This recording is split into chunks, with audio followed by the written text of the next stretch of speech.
Good morning. Ngasigi ningthokaba numit ko ningthokaba numit ki card ki message yengminarase ningthokaba ahambada khoi number se ko number se 47 leire aduga kalada na ngobagumba kaigumba tumaina sina bibe ko ado ngasai gi ningthokaba se aina sum cherau bon numit ahambagi sum hobada tawba yaba se aina mamangda video ma hapsagimni ko da hape tabu ko khoi ki mamangda gomti chakra gumba thamkiba khotkiba leina ko hari thongjindaga thambado adudo phi gumba kaigumba sindokpiyo haidi hana gi dum chamthoga ko phi de no bogumba sinbiro ko hande ki chehi gi oina aduga amana khoi gi moti sangkumba kaigumba thambi be yai ko haidi locker do oro natraga ai dukan phamba mi oraga na dukan gi pakshi gumba da kaigumba da dumaina dugumba maga thambi ba cheng katang hapa ko haidi monday numit oibani ne yam phai ko monday numit chida thammo na habane ko nan haijagi bda monday su tai cherau bu su tai adu na monday numit ta haidi white color gi fi da kai da dumaina yomaga thamba se phai ko adu ma leire adu cinnamon gumba kaigumba su blow doction bio ko ngasi se ahamba haidi hoba ko woni haidi khoi kitang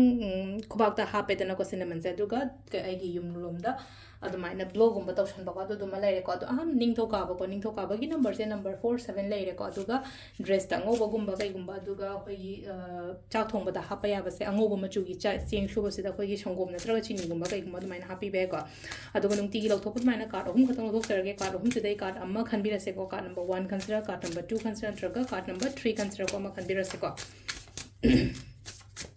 do sida ai amam to thamjarage ko silere ko ahamba card number 1 card number 2 aduga card number 3 ko ahamba ani shuba ahum suba ko ahamba se consider ani shuba consider traga ahum suba consider ama khanbira se ko hadi first card khan bangai yenga se ko first card khan bangai gi oina kari message lake haibado ngasi gi oina ko ahamba se sida lai se ko kitang khara ngasi se emotionally down over wakhan nungai taba ko taba do isha sida ko isha kitang nungai taba adumaina khara lai ko se leina ko haidi khoi gi kaino hai tare ko haidi purnima thashi gumba matam sai se katang khara su tawon bani ko si se aduna so nam bani ko se lai se maga kada emotionally down chapa isha jida ki ba pakhat pa phau pa ko pasu gumba mayam se amai taraga katang lei ko duga ani shuba khan bangai gi oina se lei se ko yamna hotna ga da matam ni ko hajik se hai tare ko haidi haina ba amuk hena hai tare ko aina tauri ba thabak tu da amuk hena expertise oina ba khotna ba adumaina gumba tawbiyo hai tare ko hadi lairik paina khalase pari ba laik to hena pa ba ma darkar oi ko thabak tawe na khalase aina tauri ba thabak aina yoli ba pot oiro ama oigera ko adu da hena kai kai tawbo ya ga da ge hadi sile ko ayam haire perfect oire haina khanbi da hena hona wana hari ga number 2 khan ma ga yona hara ga di number 3 ko number 3 sina silai se ko ngasi se